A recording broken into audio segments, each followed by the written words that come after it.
Olá, pessoal! Sejam mais uma vez muito bem-vindos às nossas videoaulas de genética molecular.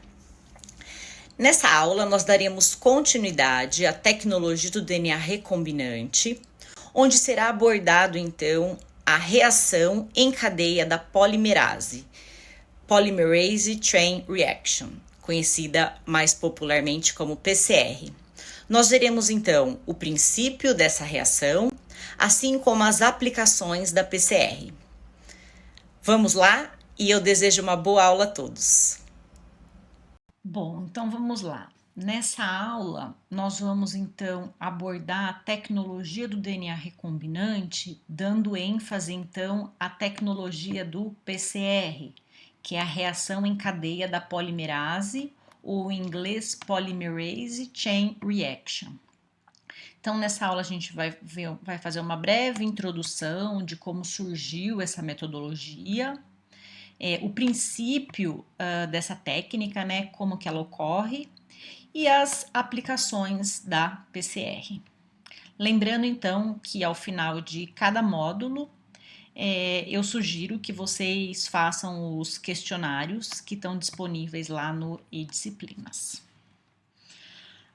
Então, nós vimos, né, na aula passada que a clonagem molecular ela pode ser feita de duas maneiras: dependente de células vivas, que é in vivo, que nós vimos então que a gente precisa obter então uma molécula de DNA recombinante. Esse DNA recombinante é então inserido dentro da célula e essa célula viva vai então se multiplicar através da clonagem, obtendo-se assim uma população homogênea, ou seja, uma grande quantidade daquele nosso DNA de interesse. E a metodologia que nós vamos ver hoje é a metodologia que ela é independente de célula viva, ou seja, ocorre in vitro, que é a tecnologia do PCR. O que é o PCR? É a reação em cadeia da polimerase. Então, nessa tecnologia, a gente utiliza de uma enzima, a DNA polimerase, que através de sucessivas etapas vai ocorrer então a duplicação, a replicação do nosso DNA.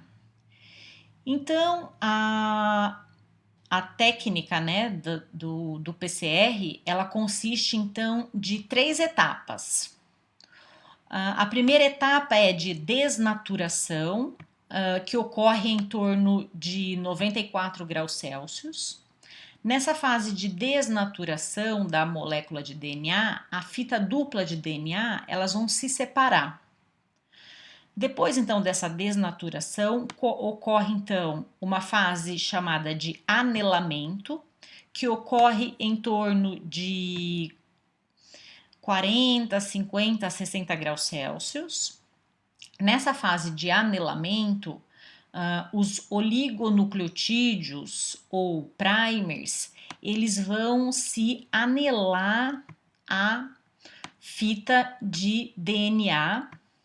E depois uma outra fase, que é a chamada fase de extensão, que é onde vai ocorrer a polimerização dessa fita de DNA a partir aqui da extensão dos primers.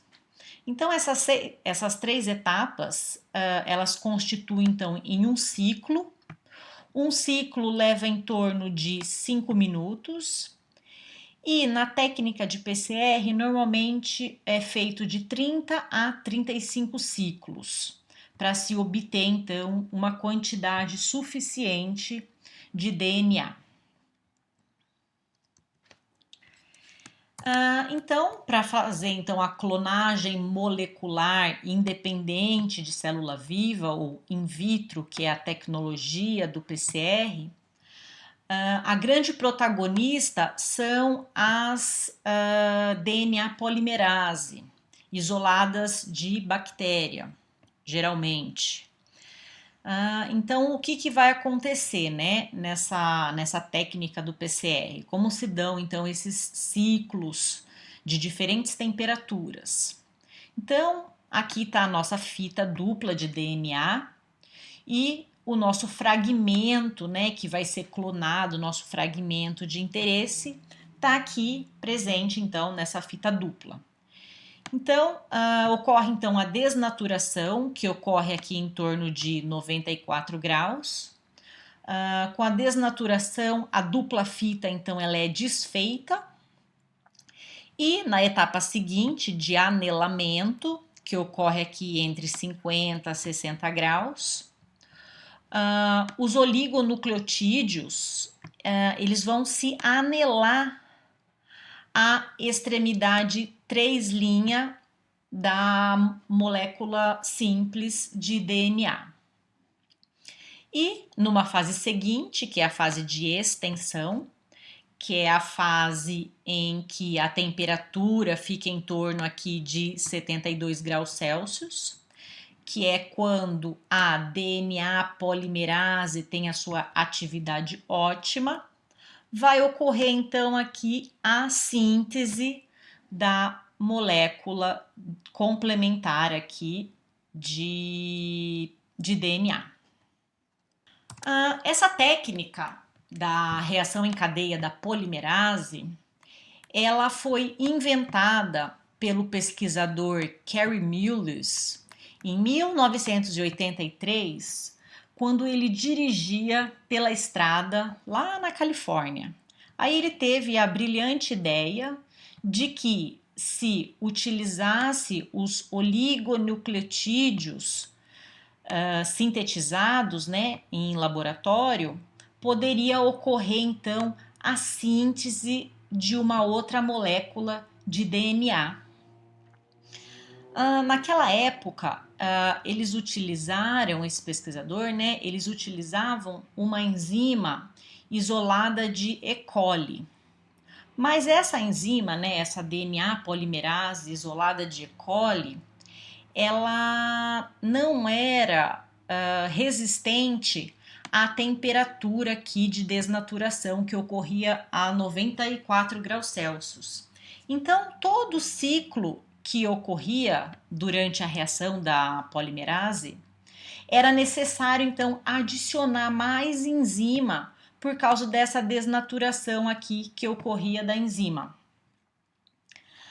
Então, lá em 1986, outro pesquisador, o Seiki, juntamente com Mullis e colaboradores, eles isolaram uma DNA polimerase de uma bactéria conhecida como Thermus aquaticus, que era então tolerante a altas temperaturas. Essa bactéria, ela foi isolada das águas termais, dos geysers, lá do Parque Yellowstone, nos Estados Unidos. E essa enzima ela é utilizada até hoje. Ela é conhecida como TAC. Por que TAC? Porque ela é isolada, então, né? Ela é extraída do Thermus aquaticus. E essa enzima, então, ela é termoestável, tolerando então a alta temperatura aqui da desnaturação. Então, utilizando essa enzima, a TAC, DNA polimerase, só precisa ser feito então a adição dessa enzima só no início da reação, não precisa ficar adicionando a enzima a cada ciclo. E em 93, Kary Mullis, esse pesquisador aqui da fotografia, ele foi laureado, então, com o Prêmio Nobel de Química por causa dessa descoberta. Então, a reação em cadeia da polimerase, ela é um método, então, de amplificação, né, do DNA, gerando, então, múltiplas cópias daquele nosso fragmento de interesse. Essa metodologia é feita in vitro, ou seja, é independente de células vivas. Então, a clonagem de DNA por PCR, então ela vai utilizar a enzima DNA polimerase para amplificar, então, né, para duplicar, para replicar sequências selecionadas de um DNA in vitro, independente de célula viva. Então, nós vimos então que a dupla fita então de DNA, ela é aquecida numa fase que chama de desnaturação, então essas fitas elas são separadas. E numa segunda etapa, que é a etapa de anelamento, vai ocorrer então aqui a hibridação ou anelamento dos oligonucleotídeos iniciadores ou os primers, sempre na extremidade 3' aqui da fita de DNA.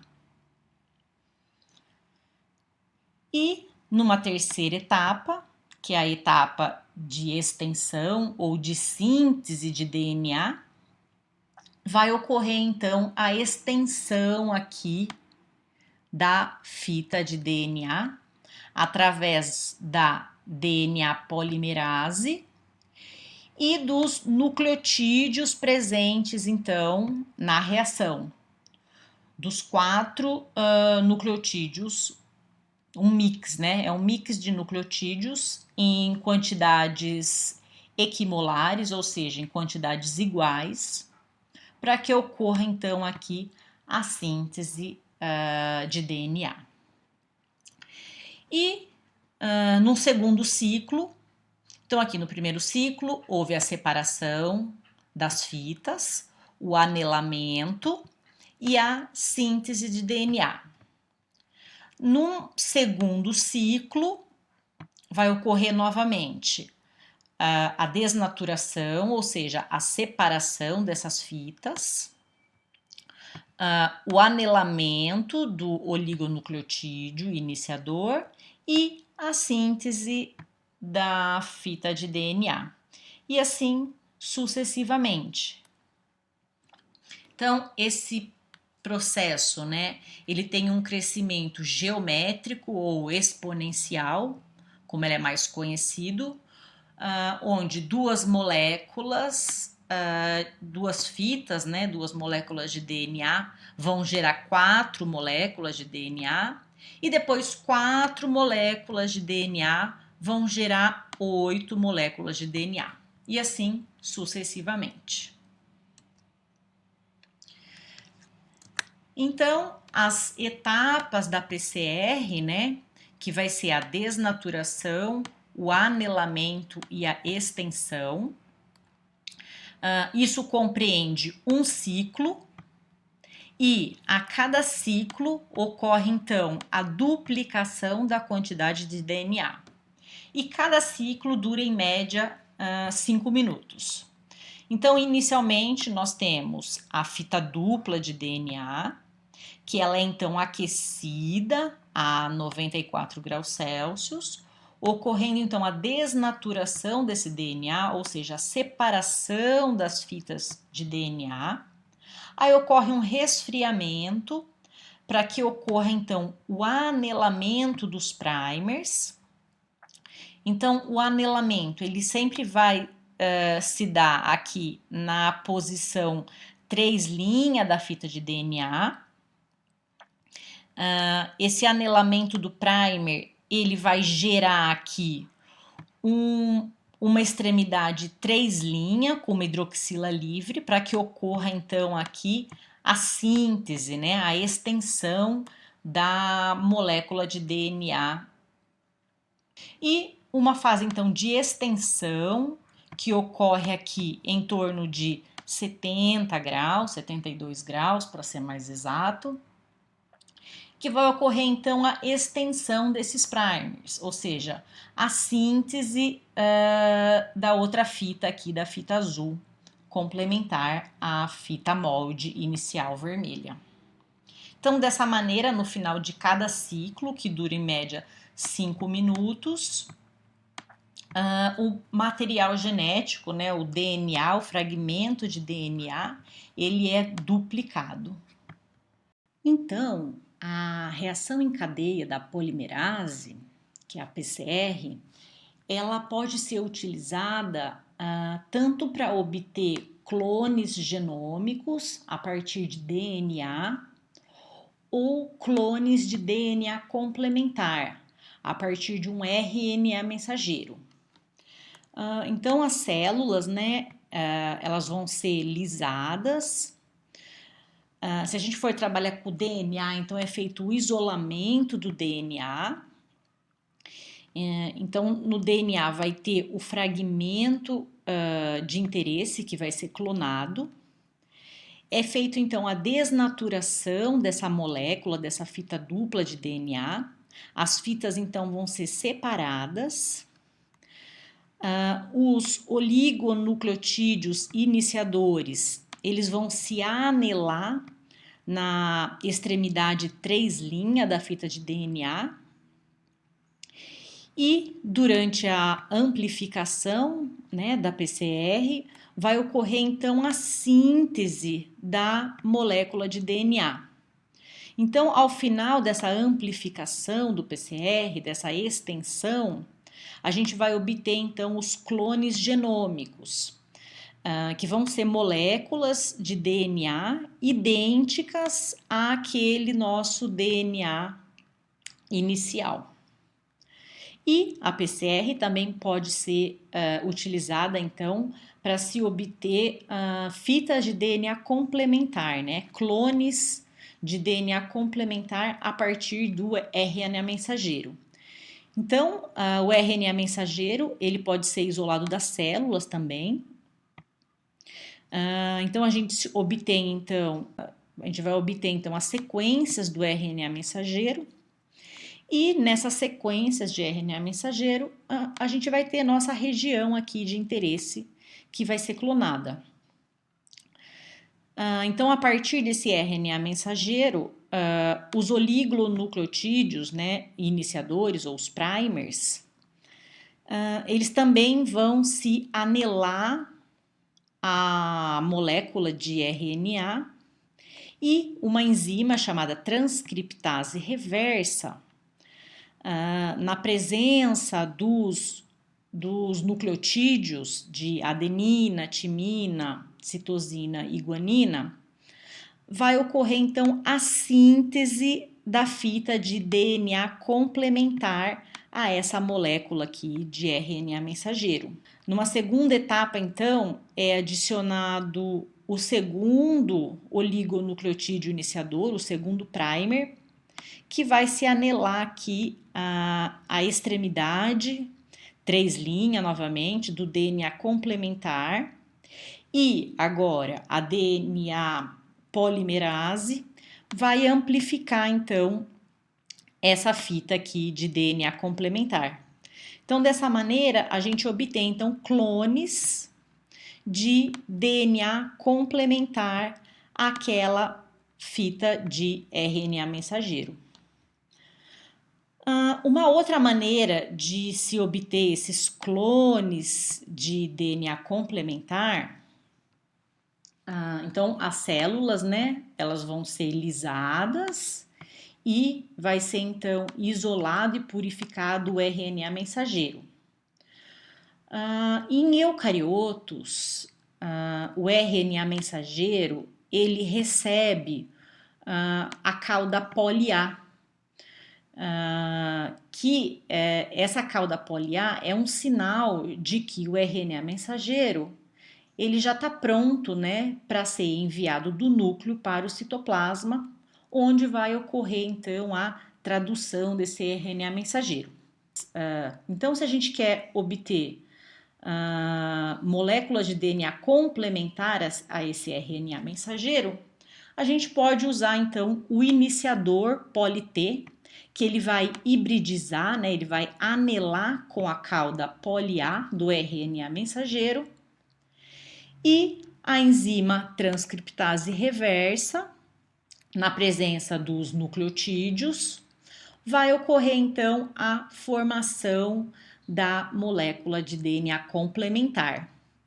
Com isso, é formado então uma molécula híbrida, formada por uma fita de RNA mensageiro e uma fita de DNA complementar.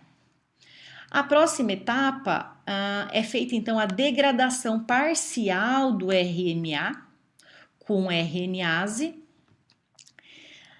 E essa degradação parcial vai manter algumas regiões aqui de RNA residual que eles vão servir como primers, como os iniciadores.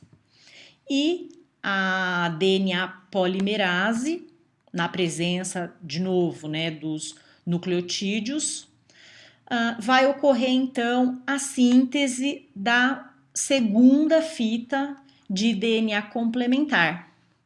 Dessa maneira, então, é formada a molécula de fita dupla de DNA complementar a partir de uma molécula de RNA mensageiro.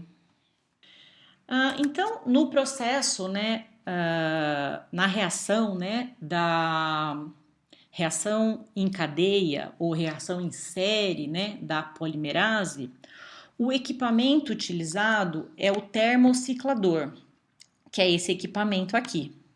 Então, esse equipamento, ele vai receber aqui as amostras e ele vai ser programado, então, para fazer os ciclos, né, com as diferentes temperaturas, temperatura de desnaturação, temperatura de anelamento, temperatura de extensão. E o número de ciclos que vai ser utilizado, então, para se obter os fragmentos, né, de DNA.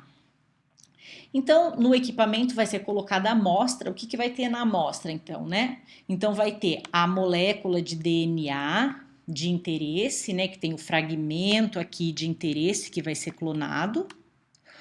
Os oligonucleotídeos iniciadores, conhecidos como primers, né? Então, é um par de primer. Cada um vai correr num sentido, vai se anelar a uma extremidade do DNA de interesse. A enzima DNA polimerase, que vai ser a responsável, então, por adicionar os nucleotídeos à fita de DNA. Os nucleotídeos ou desoxirribonucleotídeos de adenina, timina, citosina e guanina. Esse daqui ele é adicionado, então, uma mistura com quantidades iguais desses nucleotídeos. Juntamente, também é adicionado na amostra tampão, que vai manter o pH constante dessa reação, e cofator, que é o magnésio, que ele vai ser o cofator para a atividade da enzima DNA polimerase. Então, a amostra é colocada, então, num tubinho Eppendorf, e esse tubinho, então, é levado para o termociclador, onde é feito, então, é realizado em torno de 30 a 35 ciclos, para se obter, então, a quantidade de DNA necessária. E, no final da reação, normalmente é feito, então, uma eletroforese em gel, para se observar se houve ou não amplificação daquele DNA que foi colocado no início. Então, suponhamos aqui que a nossa amostra 1, então a gente colocou a amostra lá no pocinho do gel e no final da corrida a gente viu aqui essa banda. Isso sugere, né, indica que essa amostra teve a sua amplificação ocorrida com sucesso no comprimento, com esse comprimento aqui de extensão do fragmento. E se a gente olhar aqui a nossa amostra 5, a gente não vê nenhuma banda aqui. Isso quer dizer que não houve amplificação do material. Então, sempre que a gente está trabalhando, então, com a PCR, a gente tem que fazer, então, um gel para verificar se houve ou não amplificação daquele DNA de interesse. Então, os componentes básicos da PCR vai ser, então, o fragmento de DNA, o par de primers, que são os oligonucleotídeos iniciadores, os nucleotídeos ou desoxirribonucleotídeos, que vão estar sempre em quantidades iguais, a DNA polimerase, que normalmente a que é mais utilizada é a TAC, né, que ela foi isolada da bactéria termos aquáticos, o tampão, que vai manter então a nossa reação num pH estável, e o tubinho de PCR. Então essa mistura aqui vai ser levada no termociclador. O termociclador vai ser programado então para ter um número definido de ciclos, e cada ciclo vai ter as diferentes temperaturas. A temperatura de desnaturação, que é em torno de 95 graus, que vai fazer com que então a dupla fita de DNA seja separada. Depois tem uma fase então de anelamento, que é em torno de 55 graus, que é quando os primers vão se anelar, vão se hibridizar com as moléculas de DNA. E há uma fase aqui, uma etapa de extensão, que ocorre aqui em torno de 72 graus, que é quando então a fita vai ser sintetizada nos dois sentidos. Então, esse ciclo aqui, ele leva em torno de 5 minutos, e a gente tem em torno de 35 ciclos. Então, é um processo muito rápido, em torno de algumas horas a gente já tem a quantidade suficiente de DNA que a gente precisa. Então, a reação em cadeia da polimerase é uma reação exponencial, ou seja, de crescimento geométrico, sendo que a cada ciclo o número de moléculas dobra. Então, no primeiro ciclo, inicialmente, né, a gente tinha 2 moléculas de fita simples de DNA. Então, no final do ciclo, então essas fitas, elas são desnaturadas, né, elas são separadas. Depois ocorre a fase aqui de anelamento do primer e extensão aqui da fita. Então, no final do ciclo, a gente vai ter 4 moléculas de DNA. Aí, no próximo ciclo, há novamente a separação das fitas de DNA, o anelamento e a extensão. Então, no final do ciclo 2, a gente vai ter 2, 4, 6, 8. Então, 8 cópias no final do segundo ciclo. No final do terceiro ciclo, novamente, essas moléculas, elas vão se separar pela desnaturação, vai ocorrer o anelamento e a síntese. A mesma coisa acontece na molécula que estava pareada com ela. Então, aqui o primer se anela e acontece a síntese. Então, no final do terceiro ciclo, nós vamos ter 2, 4, 6, 8, 10, 12, 14, 16 cópias da molécula aqui do molde inicial de DNA. Então, no final de 35 ciclos, qual seria o número de cópias? Então, tem uma formulinha, né? Então, o número de cópias vai ser o número inicial de moléculas, que é 2, vezes 2 elevado ao número de ciclos. Então, vai dar, no final do 35º ciclo, a gente vai ter em torno de 60 bilhões de cópias daquele DNA inicial. O que é muito material num curto espaço de tempo, quando a gente compara a clonagem quando é feita em células de bactéria.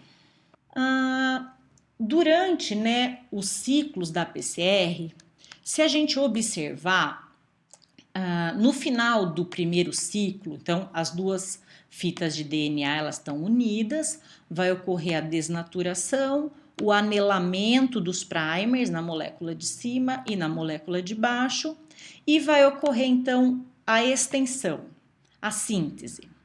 Então, se a gente olhar aqui no final do primeiro ciclo, a gente vai ver que a molécula que está sendo sintetizada, ela vai além do fragmento de interesse. Mas, a partir do segundo ciclo, todas as moléculas formadas, elas vão ser utilizadas, então, como molde. Então, aquela molécula que se estendeu além do fragmento de interesse, ela vai originar, então, uma fita que vai além do fragmento e vai originar uma outra aqui que tem um limite da região a ser clonada devido ao anelamento dos primers. Então, no segundo ciclo, vai ocorrer então aqui a síntese de uma fita de DNA que vai ter então o seu comprimento definido. E ao longo dos outros ciclos, essas fitas que são maiores, que vão além do fragmento de interesse, elas vão crescendo, elas vão se multiplicando de 2 a 2. Então, a cada ciclo surgem mais 2. Então, diz que elas crescem, elas se multiplicam, né, de forma linear. Enquanto que as outras moléculas que têm uma região aqui, um fragmento específico do DNA de interesse, elas vão crescendo de forma geométrica. Então, no final lá do 35º ciclo, essas moléculas maiores, elas vão ser desprezíveis em comparação com aquelas moléculas que tiveram seu crescimento de forma geométrica. Então, diz que o crescimento das cadeias, ele se dá de forma geométrica ou exponencial. Então, pela PCR, né, ser tão específica e da sensibilidade dessa técnica, ela é capaz, então, de amplificar a amostra que contenha, tipo, apenas uma molécula alvo, né, uma molécula de DNA. Então, por isso, ela é, então, utilizada na medicina no diagnóstico de doenças genéticas e no diagnóstico de doenças infecciosas, de maneira que ela vai detectar, então, a sequência de DNA do patógeno nas amostras. Ela também é utilizada no exame de pré-natal. Ela também é utilizada na detecção de micro-organismos no ambiente. Como a PCR faz a identificação do genoma humano, a gente pode utilizar, então, como uma indicação de que alimentos consumir, de que tipo de atividade física fazer. Na agricultura, ela auxilia, então, na modificação genética de produtos agrícolas, né? Na obtenção de transgênicos. E na indústria de alimentos, ela auxilia na identificação da autenticidade de um alimento. Por exemplo, se aquele alimento ele contém proteína animal ou vegetal, e também na identificação de organismos geneticamente modificados.